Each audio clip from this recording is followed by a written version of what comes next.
Hello అండి. ఈ recipe కోసం ముందుగా నేను 2 కప్పుల మైదా పిండి, 1 కప్పు బటర్, అంటే అదే కప్పుతో మెజర్ చేసి తీసుకోవచ్చు మీరు.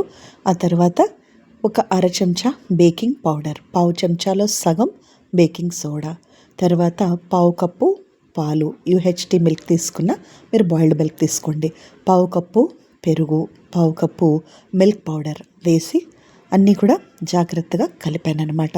కలిపిన తర్వాత ఒక పావు కప్పు లేదా పావు కప్పు పైన కొంచెం పంచదార కూడా వేసుకోవచ్చు. షుగర్ పౌడర్ అక్కర్లేదండి.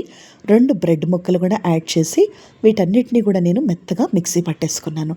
ఆ తర్వాత స్టవ్ మీద ప్యాన్ పెట్టుకొని కొంచెం వేడి చేసుకొని మీడియం ఫ్లేమ్లో మాత్రమే, లో ఫ్లేమ్ కానీ మీడియం ఫ్లేమ్లో కానీ మనం జనరల్గా దోశ ఎలా స్ప్రెడ్ చేస్తామో అలా చేస్తే ప్యాన్ కేక్ రెడీ. దీని మీద మనం లిడ్ పెట్టుకోవాలండి.